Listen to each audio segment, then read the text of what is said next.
Sejam todos muito bem-vindos. Um bom dia. Vocês já sabem que essas nossas reflexões tem sempre aquele momento em que é bem legal e bem interessante que você coloque ali a sua opinião, coloque as suas reflexões particulares e assim vai. Inclusive o tema de hoje, ele é mais enxuto, ele é mais curto, mas nos possibilita fazer várias e várias reflexões. Por isso eu gostaria muito de ver aí a participação de vocês hoje. Vocês viram ali o tema, portanto, né? Quem quer dinheiro e quem é que não quer dinheiro? Quem que não quer dinheiro? Abra sua Bíblia aí no Salmo 24, versículo 1. Vamos começar com esse salmo. E hoje nós vamos ler alguns textos. O texto diz assim: Ao Senhor pertence a terra e tudo o que nela se contém, o mundo e os que nele habitam. Então nós encontramos esse princípio maravilhoso de que tudo pertence ao Senhor. Tudo pertence ao Senhor. E veja comigo o seguinte: Deus provê para cada pessoa dois elementos bem básicos, dois elementos básicos. Se você refletir comigo acerca disso, você vai perceber que é muito interessante esses dois elementos. Deus provê para cada pessoa tempo e talentos. Tempo e talentos. Essa é a estrutura da vida. Tempo e talentos. O tempo é igual para todos. Para todos é igual. Inclusive, alguns de vocês já me ouviram falar, né, que Deus deu a todos nós 24 horas. Tem gente que vive reclamando da falta de tempo e tem gente que faz coisas extraordinárias com essas suas 24 horas. E Deus deu a mesma quantidade de tempo para todos. Os talentos, todavia, são diferentes de pessoa para pessoa. O dinheiro, em grande medida, é o resultado da combinação de tempo e talento. Já tinha parado para analisar isso? O dinheiro geralmente é resultado dessa combinação de tempo e talento. Como você usa o tempo e como você usa o talento. Tempo e talento não podem ser acumulados. Como eu diria uma grande filósofa, né? Você não tem como estocar tempo, não tem como estocar talento. Vocês não pegaram quem é o filósofo, né? Pegaram assim. Não tem como estocar tempo, não tem como estocar talento. Mas os dois juntos, eles podem produzir algo que pode ser acumulado, que é o dinheiro. Beleza? Ok. Assim, de maneira real, o dinheiro representa parte do tempo e do talento utilizados para adquiri-lo. Por outro lado, o desperdício do dinheiro, além de ser desperdício do tempo e do talento, é desperdício da própria vida. Faz sentido? Faz sentido. A pergunta óbvia é a seguinte: como você tem utilizado o seu dinheiro? Como você tem utilizado o seu dinheiro? O plano de Deus para nos libertar da atração fatal do dinheiro é nos ensinar a não permitir que aquilo que nós possuímos venha nos possuir. Esse é um dos planos de Deus, para nos libertar, portanto, da atração do dinheiro. Como você vê o dinheiro da perspectiva? Olha que pergunta interessante. Como você vê o dinheiro da perspectiva do reino? Eu já mencionei aqui várias e várias vezes esse conceito do reino, né? Como você vê, portanto, o dinheiro, o uso do mesmo, a partir dessa perspectiva, a perspectiva do reino? Quando nós falamos dos planos de Deus para a vida, nós precisamos lembrar que eles não podem ser entendidos pelo homem natural. Antes de eu prosseguir aqui, eu sei que vocês já compreendem, a maioria aqui já compreende esse conceito que eu transmiti algumas vezes do reino. Mas vamos analisar aqui e daqui a pouquinho eu vou querer ouvir a opinião de vocês sobre como utilizar o dinheiro no reino. Bom, se eu tenho a perspectiva, a noção de que o reino dos céus, o reino de Deus aqui na terra, estabelecido por Cristo, é um reino em que eu estou disposto a fazer o bem para o outro, é um reino em que eu tive o meu coração transformado, é um reino em que as coisas deste mundo não me possuem, eu não estou apegado a essas coisas, e eu tenho uma perspectiva bem diferenciada acerca da vida, porque eu sou súdito do reino de Deus. Eu vivo dessa maneira porque os meus olhos, além de estar, apesar dos meus pés estarem aqui neste reino, eu estou focado no reino da glória. Então, como que eu utilizo o reino nessa perspectiva? Eu já dei dica demais, daqui a pouquinho vocês falam. Quando nós falamos, portanto, dos planos de Deus para a vida, devemos lembrar que eles não podem ser entendidos pelo homem natural, como eu falei. Ali em 1 Coríntios capítulo 2, o verso 14, nós vemos Paulo argumentando justamente isto, não da perspectiva do dinheiro, mas ele vem argumentando o seguinte, 1 Coríntios 2, o verso 14. Paulo vem falando assim: ora, o homem natural não aceita as coisas do Espírito de Deus porque eles são loucura e não pode entendê-las porque elas se discernem espiritualmente.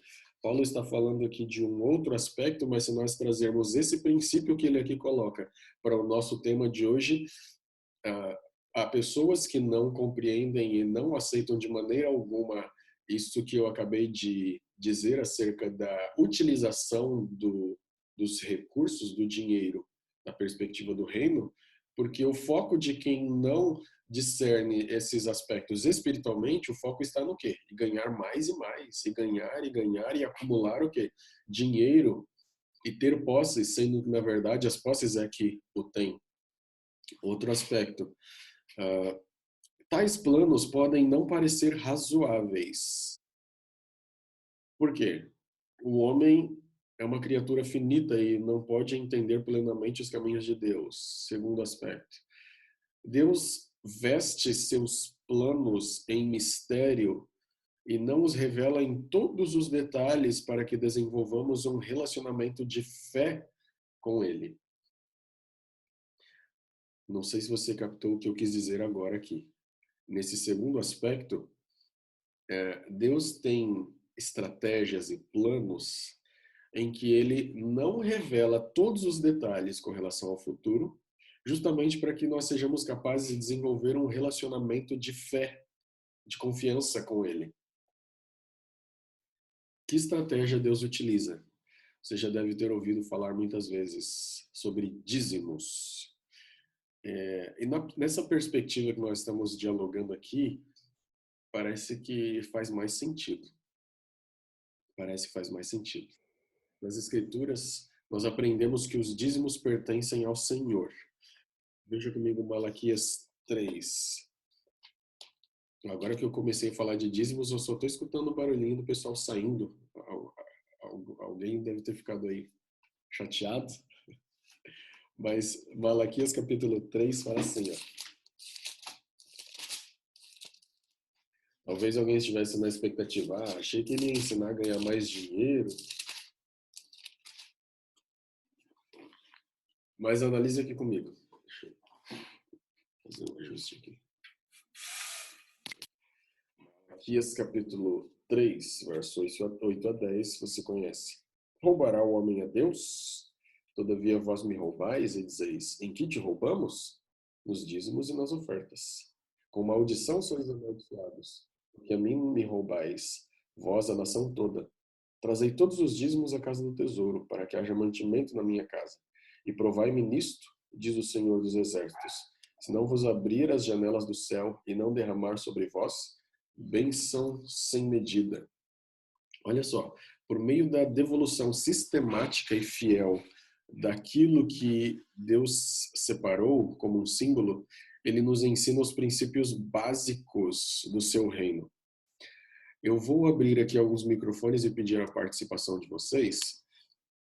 Quem pode ler para mim Mateus capítulo 4, verso 4? Quem pode? Levanta a mão aí rapidinho para eu ver. Isso, a Cássia lê Mateus 4, verso 4. Preciso que alguém leia Mateus 6, verso 33. Quem pode ser? Rapidinho. Gledson, Mateus 6, 33. Meu pai levantou a mão ali. Mateus 6, 21. Meu pai. Quem pode ler Mateus 6, 24? Dona Glória. Mateus 6, 25. Mateus 6, 25. Ellen, por livre e espontânea pressão. Tá sem Bíblia, Ellen?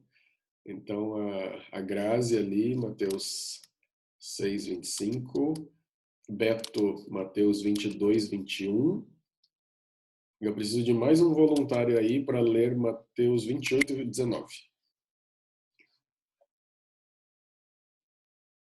Vamos lá, então.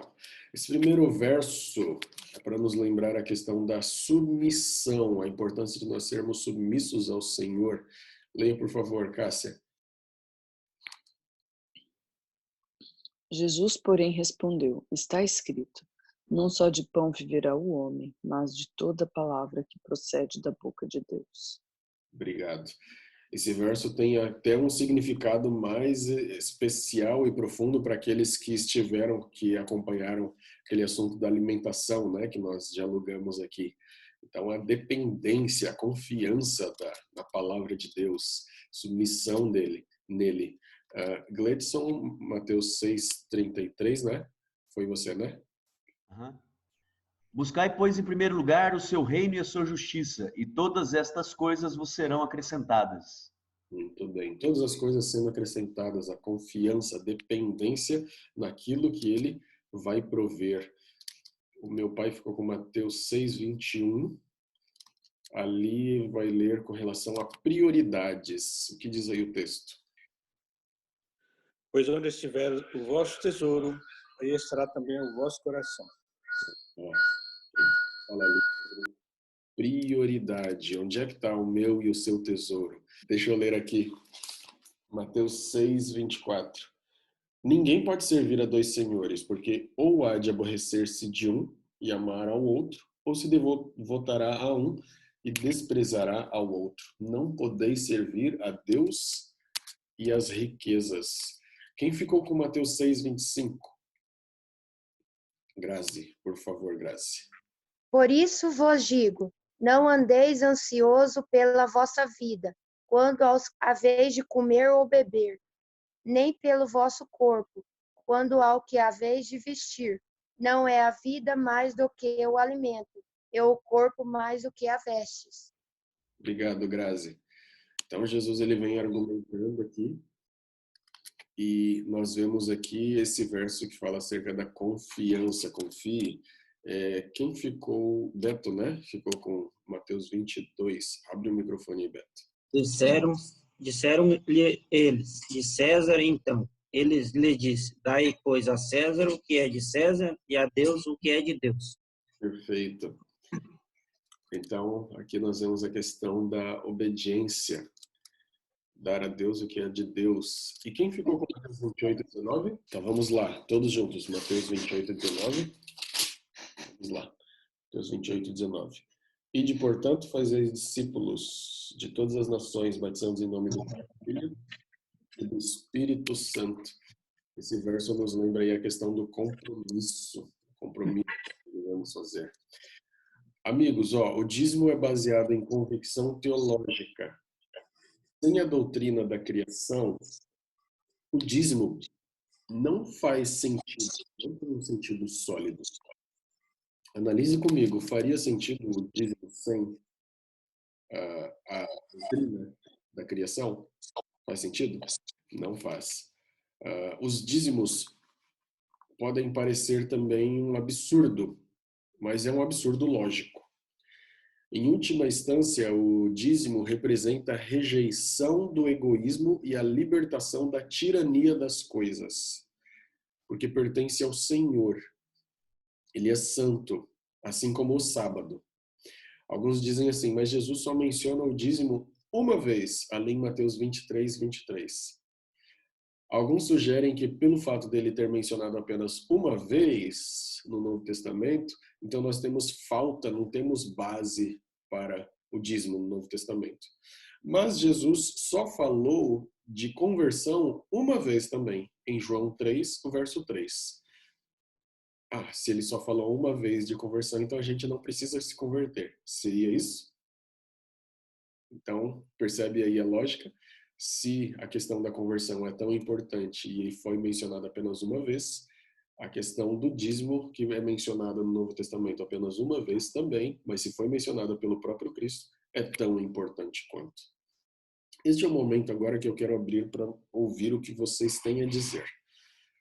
Quem gostaria de comentar algo aí com relação a esse assunto que a gente discutiu? Vocês percebem que às vezes parece que fica assim sem um fechamento, né? Mas é de propósito porque as contribuições de vocês são extraordinárias. E aí fecha perfeitamente. Me ajudem aí. O dízimo,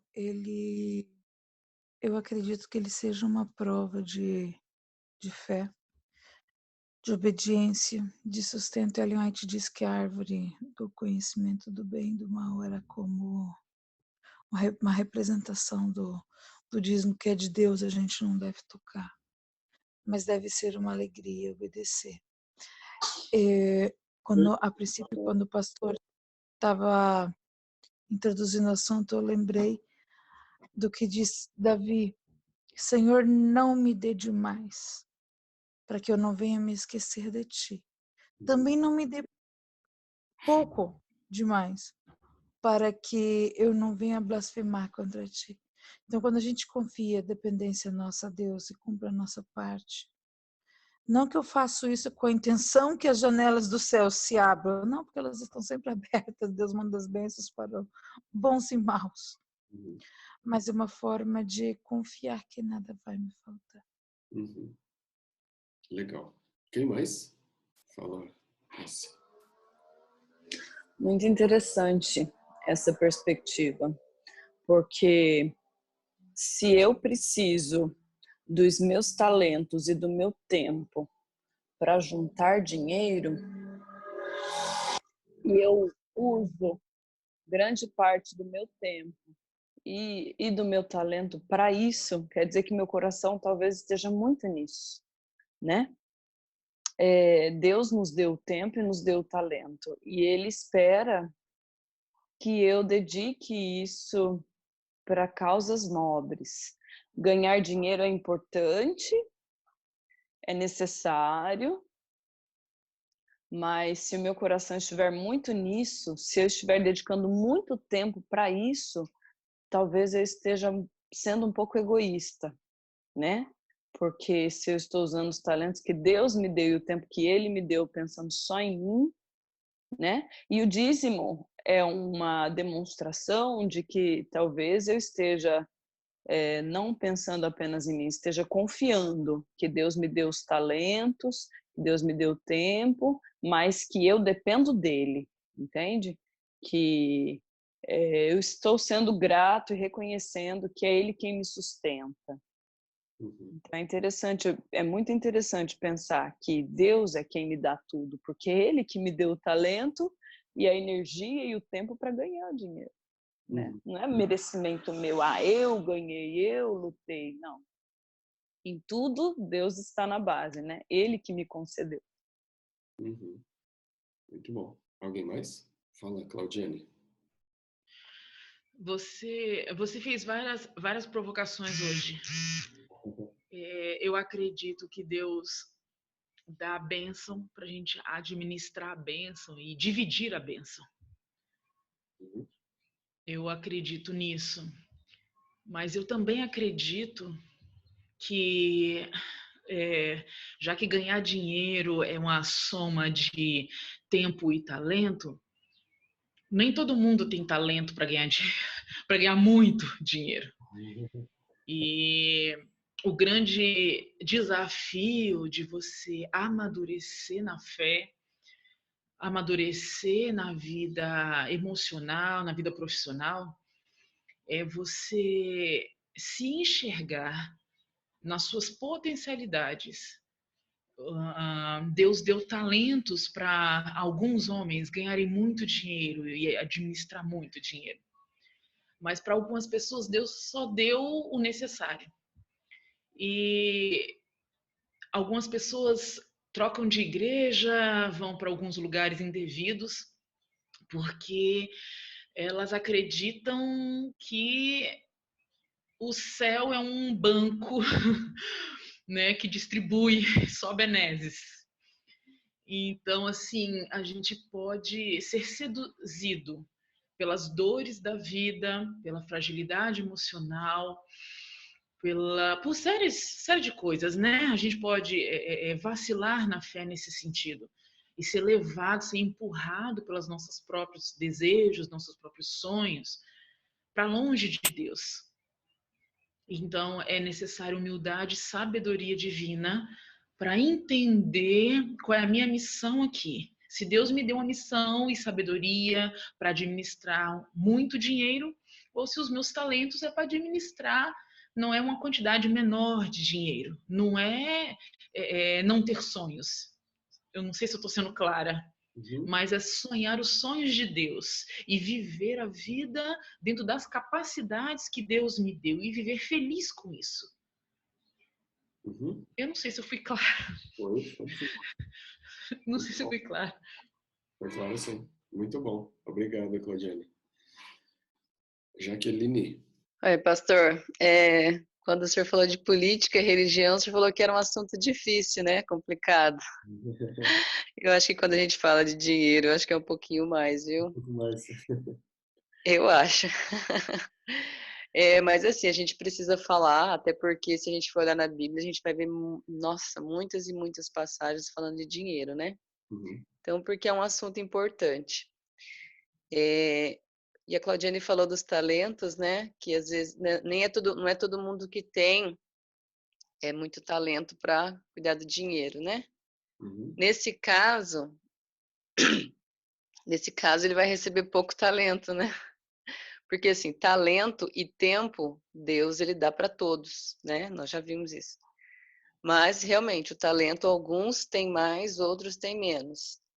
E o que define esse mais, esse menos? Eu acredito que também seja a tua capacidade de lidar com ele, né? Então Deus ele não vai te dar algo além do que da tua capacidade. Também ele vai dar de acordo com a vontade dele, né? Mas normalmente a gente vê que tem essa proporção, né? Então, se você recebeu um talento e você sabe administrar bem esse talento, você sabe usar ele bem, igual a Cássia falou, para causas nobres, né? Deus ele pode te dar outro, ele pode te dar mais um, mais dois, mais três. É você que vai multiplicar esse talento, né? De acordo com a forma que você utilizar ele.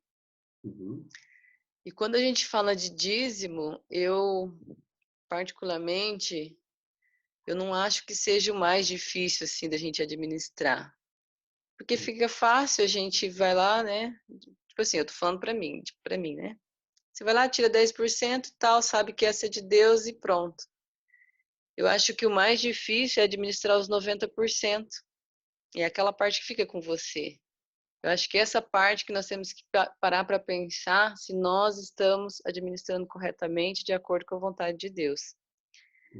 E dentro do texto que o pastor leu, quando fala em que te roubamos, a resposta não é só nos dízimos. A resposta é nos dízimos e nas ofertas. Por que dízimos e ofertas, né, tá na mesma frase e tá junto? Será que o dízimo é mais importante que as ofertas? Será que as ofertas são mais importantes que o dízimo? Eu acho que se ele está nessa resposta junto, é que eles são tão importantes um quanto o outro. Então, eu não posso simplesmente devolver os 10% dos dízimos e negligenciar as ofertas, porque aí eu estou roubando a Deus da mesma forma. Né? Com uma diferença que Deus estipulou a quantidade, né? A porcentagem do dízimo. E ele deixou que nós estipulemos a quantidade das ofertas, né? Então, Um é proporcional, um é percentual, né? O dízimo já é um percentual. E as ofertas seria proporcional. Proporcional ao quê? Proporcional a todas as bênçãos que Deus nos dá. Então, se eu sou uma pessoa abençoada, né? Se eu me considero, lógico que todos nós somos, né? Mas se eu consigo ver que eu sou uma pessoa abençoada, que nada tem me faltado, né? Tantas coisas maravilhosas que Deus tem me dado todos os dias. E aí, se eu não tô, eu tenho que olhar se as minhas ofertas estão proporcionais a essas bênçãos que eu estou recebendo. Então, talvez nós tivéssemos que ser, assim, até mais generosos do que nos dízimos, né? Porque o dízimo já está estipulado 10%. Eu não posso simplesmente falar, eu quero pagar 20%. Não tem como. Agora, das ofertas, você pode. 10, 20. O que você achar que, né, é proporcional ao que você recebe todos os dias. Isso aí a gente sabe que vai abençoar outras pessoas. Então, Deus ele não abençoa nós para essa bênção parar em nós. Ele quer que essa bênção se multiplique, se espalhe, que vai abençoar outras pessoas. Excelente. Fala, dona Glória. Na verdade, o que Deus está nos dizendo é uma coisa só. Filho meu, dá-me o teu coração. Verdade, verdade.